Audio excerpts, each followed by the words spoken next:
السلام عليكم ورحمة الله. أهلا بيكم مرة تانية.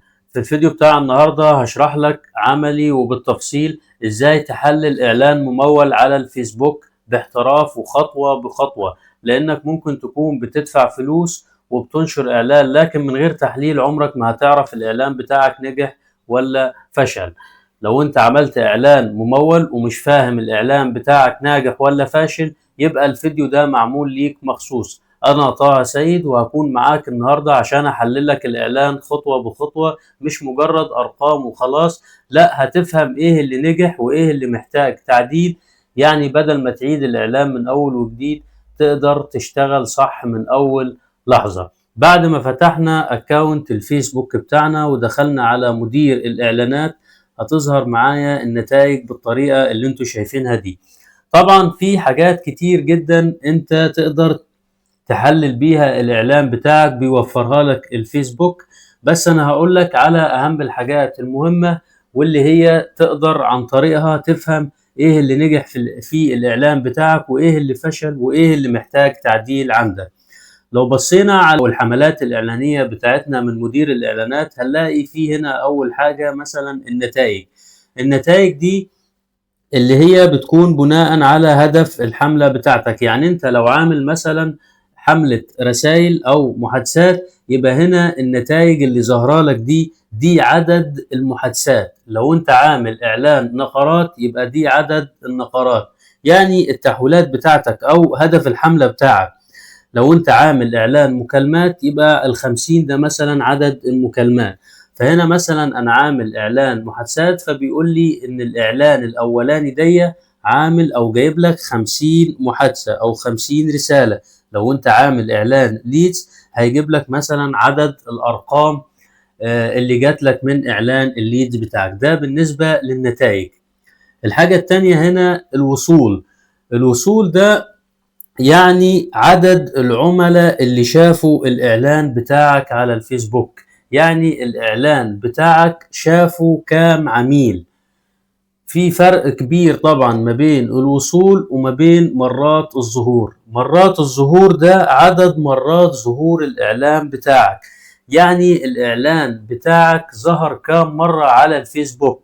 طب أنا هنا عدد الظهور بتاعي في الإعلان 8356، في حين إن الإعلان شافوا 6782 شخص بس. ليه؟ لأن الإعلان ممكن يكون ظهر للشخص الواحد أكتر من مرة، وده اللي احنا بنسميه التكرار، عدد مرات التكرار. فأنت لو جيت هنا هتلاقي على الشمال في حاجة اسمها التكرار، يعني تكرار الإعلان بتاعك للعميل. ظهر للعميل الواحد كم مرة؟ فهنا بيقول لك مثلا ظهر للعميل الواحد 21 من 100 مرة. فدي نسبة التكرار بتاعت الإعلان بتاعك. طبعا كل ما يكون التكرار أقل يبقى الإعلان بتاعك ناجح بشكل أفضل. كل ما يكون يعني الإعلان بتاعك لو شافه العميل الواحد 4 مرات، غير لما يكون شافه مرتين بس، غير لما يكون شافه مرة بس. فكل ما يقل يبقى في عدد عملاء كتير شافوا الإعلان بتاعك، وبالتالي ده أفضل. وفي الغالب كل ما التكرار بتاعك يزيد عن 3، فاعرف ان في مشكلة في الإعلان بتاعك أو محتاج تعدل في بعض الحاجات. إنما أقل من 3 فالإعلان بتاعك ماشي بشكل كويس، 3 أو 2.5 مثلا.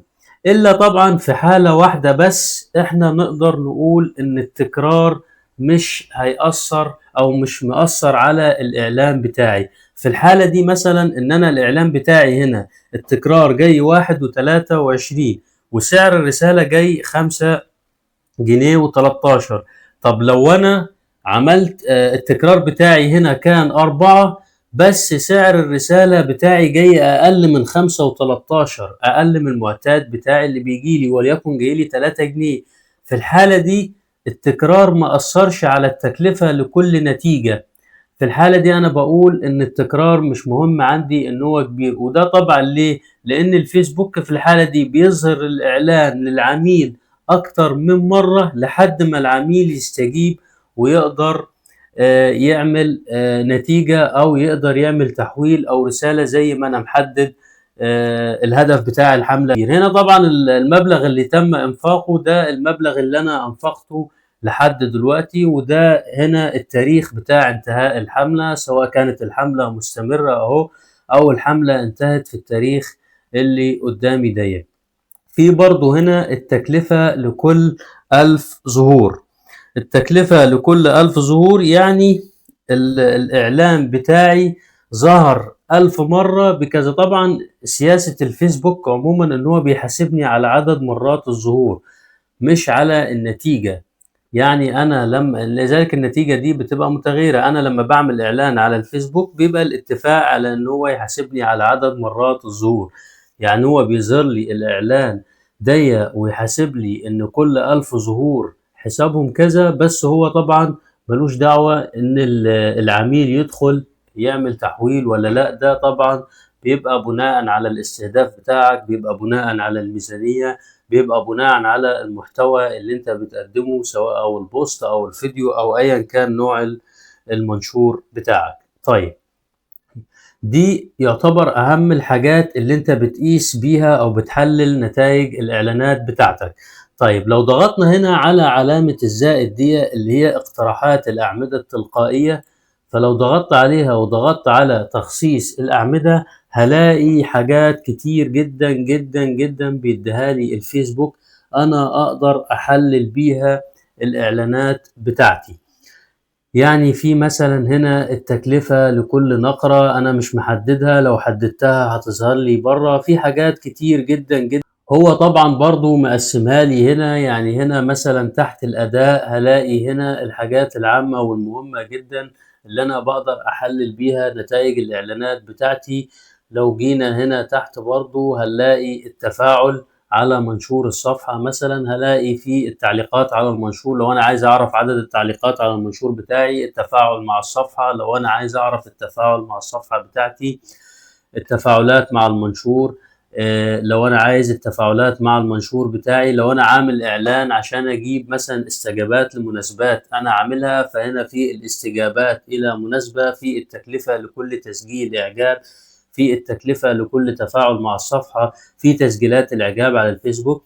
فلو ضغطنا مثلا هنا على تسجيلات الإعجاب على الفيسبوك، وفي برضه هنا على فكرة طلبات الانضمام إلى المجموعة، ده لو أنا عامل إعلان بتاع المجموعات. ده طبعا نوع جديد من الإعلانات احنا هنشرحه في فيديو من الفيديوهات الجاية. فلو جينا نظهر مثلا تسجيلات الإعجاب على الفيسبوك وضغطنا على تطبيق، هنطلع بره كده هنلاقي ان ظهرت لي هنا تسجيلات الاعجاب على الفيسبوك.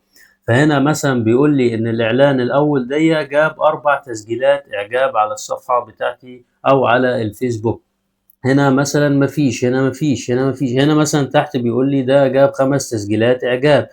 هنا في اعلان اهو جاب 2096 اعجاب، في اعلان 3058 اعجاب. طبعا الاعلانات اللي بتبقى فيها تسجيلات اعجاب كتيرة دي بتبقى انا عاملها اعلانات لزيادة المتابعين والمعجبين على الصفحة بتاعتي. طيب هنا طبعا في بعض الاعلانات بتلاقيها جايبة تسجيلات اعجاب كتير وتفاعلات كتير، وفي نفس الوقت انت مش بتلاقي الاعلان عامل تحويلات كتير او عامل رسائل كتير، او ممكن يكون برضو عامل رسائل كتير بس مفيش مبيعات. ففي الحالة دي العميل اللي عمل تسجيل اعجاب او عمل متابعة للصفحة او دخل ارسل رسالة وما عملش عملية شراء، العميل ده مهتم بالفعل بس هو للأسف لسه ما وصلش لمرحلة الشراء زي ما احنا شرحنا في الفيديوهات اللي قبل كده، اللي هي مراحل اللي بيمر بيها العميل بتاعك. فدي طبعا حاجة مش وحشة، دي حاجة كويسة، لأن العميل ده فيما بعد هو خلاص دخل عندك وعمل رسالة أو كلمك مثلا أو عمل تسجيل إعجاب أو متابعة للصفحة بتاعتك، فهو لاحقا لما يوصل لمرحلة الشراء هيكلمك. طيب يعني عايز اقول لك ان التفاعلات مع الصفحة بتاعتك او المتابعات او تسجيلات الاعجاب او العميل اللي بيعمل رسالة وما بيشتريش، دي حاجة كويسة لان العميل ده كده دخل عندك بالفعل. طيب لو ضغطنا هنا برضو على تخصيص الاعمدة هلاقي برضو في حاجات كتير جدا هنا عندي زي ما قلت لكم. لو نزلنا تحت برضو بالنسبة لإعلان الاتصال أو إعلان المكالمات، أنا أقدر أعرف هنا المكالمات اللي تم إجراؤها على الماسنجر اللي جات من خلال الإعلان بتاعي. في طلبات معاودة الاتصال، في مكالمات على الماسنجر مدتها 20 ثانية، في مكالمات على الماسنجر مدتها 60 ثانية، في نقرات تأكيد الاتصال التقديرية. ده لو أنا عامل إعلان مثلا مكالمات. لو أنا عامل إعلان مراسلات برضو هلاقي نتائج كتير عندي. في إعلان الوسائط، لو أنا عامل مثلا فيديو وعايز أشوف تكلفة كل تشغيل فيديو لمدة 3 ثوان كانت قد إيه، تكلفة لكل تشغيل للفيديو مستمر لمدة 2 ثانية كانت قد إيه، وهكذا. طبعا لو انا برضو عامل اعلان نقرات هلاقي برضو هنا كل النتائج اللي انا عايزها.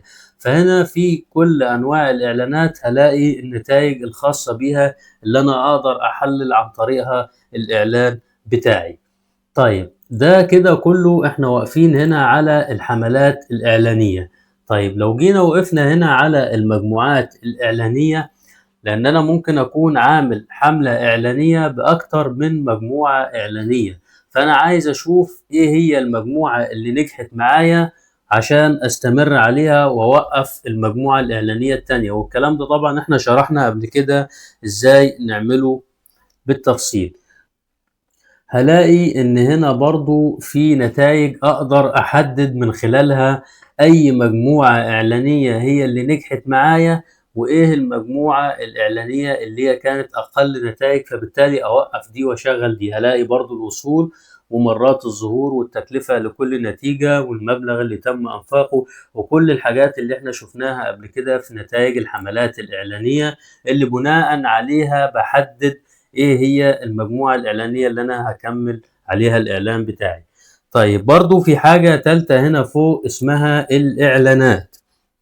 الاعلانات دي طبعا انا ممكن اكون عامل اعلان وحاطط للاعلان دي اكتر من فيديو او فيديو مثلا وبوست او فيديو وصورة، وعايز اشوف ايه الاعلان اللي جاب نتائج اكتر معايا عشان استمر عليه. طيب واحنا برضو شرحنا الكلام ده قبل كده احنا نعمله ازاي.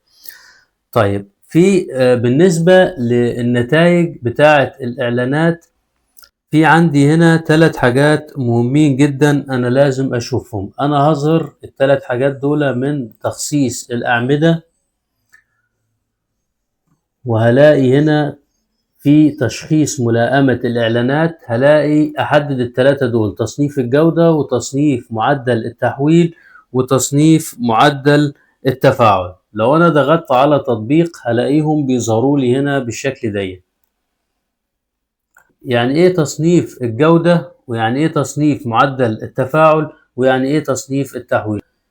لو جيت عند تصنيف الجودة وضغطت على تعرف على المزيد، تصنيف الجودة ده معناها يعني المنافسين اللي عاملين إعلانات بنفس الاستهداف بتاعك في نفس الوقت الحالي، إيه مدى جودة الإعلان بتاعك بالنسبة لباقي الإعلانات. فمثلا الإعلان بتاعي أو النتيجة بتاعة تصنيف الجودة بتاعة الإعلان بتاعتي يا إما بتكون فوق المتوسط أو متوسط أو أقل من المتوسط. دي إعلانات حققت أداء أقل من 35%، أو أقل من المتوسط طبعا أقل من كده يعني إعلانات حققت مستوى أقل من 20% أو أقل من 10%. في حالة إن تصنيف الجودة بتاعي يكون متوسط أو فوق المتوسط، في الحالة دي أنا أقدر أقول إن الإعلان بتاعي كويس بنسبة كبيرة. لو كان فوق المتوسط أنا بفهم إن كده الإعلان بتاعي مستحوذ على السوق. طيب لو أنا لقيت الإعلان بتاعي أقل من المتوسط مثلا، يبقى أنا كده محتاج إن أنا أشوف جودة الإعلان بتاعي واعدلها، لان هي كده قليلة جدا بالنسبة لباقي المنافسين اللي في السوق. في برضو هنا تصنيف معدل التفاعل. تصنيف معدل التفاعل المقصود بيها الناس اللي تفاعلت معايا على الاعلان بتاعي، يعني اللي بيشوف الاعلان بتاعي ويتفاعل معاه، سواء يضغط عليه او يعمل اي اكشن على الاعلان بتاعي او اي حركة. ده بالنسبة برضو للمنافسين بتوعي. فنفس الطريقة برضو انا عندي من فوق المتوسط والمتوسط والاقل من المتوسط. لو الاعلان بتاعي برضو كان متوسط او فوق المتوسط، يبقى تصنيف معدل التفاعل بتاع الاعلان بتاعي في الحالة دي كويس جدا. تالت حاجة هنا تصنيف معدل التحويل. لو ضغطنا عليها كده برضو هنلاقي برضو فوق المتوسط ومتوسط وأقل من المتوسط. ده اللي بيشوف الإعلان بتاعي، أو المقصود بيها يعني اللي بيشوف الإعلان بتاعي هل بيعمل تحويل ولا ما بيعملش تحويل. دي نسبة الناس اللي هي بتشوف الإعلان بتاعي بعد ما بيشوف الإعلان بتاعي بيعمل رسالة أو الهدف بتاع الحملة بتاعتي، أو بينقر على الإعلان لو كان الهدف نقرات، أو بيملى البيانات بتاعته لو كان إعلان ليدز. كل ما يكون الإعلان اللي بيشوف الإعلان بتاعي بيبعت رسائل، مثلا لو كان إعلان رسائل، يبقى في الحالة دي أنا معدل التحويل بتاعي كويس. وفي الحالة دي طبعا هو بيقول لي إن معدل التحويل هنا متوسط أو فوق المتوسط زي ما انتم شايفين قدامكم. إنما لو أقل من المتوسط يبقى الإعلان بتاعي بالنسبة للمنافسين فيه مشكلة، لأن كده الناس بتشوف الإعلان بتاعي بس ما بتستخدمش التحويل، او ما بتبعتش رسائل، او ما بتروحش للهدف بتاع الحملة بتاعتي اللي انا محدده. ودي عن طريقها او عن طريق الثلاث حاجات دول انا بقدر احلل الاعلانات بتاعتي. طيب يبقى احنا كده شرحنا باختصار ازاي نقدر نحلل نتائج الاعلانات بتاعتنا من خلال مدير الاعلانات، عشان بعدين نقدر نعدل الاعلان بتاعنا ونعرف ايه هي الحاجات اللي المفروض تتظبط وتتعدل لما نيجي نعمل اعلان جديد. وبكده يبقى احنا خلصنا الفيديو بتاعنا. يا رب تكونوا استفدتوا، وشكرا والسلام عليكم ورحمة الله وبركاته. لو استفدت من الفيديو ما تنساش تعمل لايك وتشترك في القناة وتفعل الجرس علشان توصلك الفيديوهات أول بأول. تابعني كمان على كل منصاتي، هقدم لك شروحات مبسطة في التسويق الرقمي والإعلانات الممولة والعمل الحر. وكل يوم هتلاقي محتوى جديد هيساعدك تبدأ وتشتغل أونلاين وتروج لمنتجاتك أو خدماتك بخطوات بسيطة.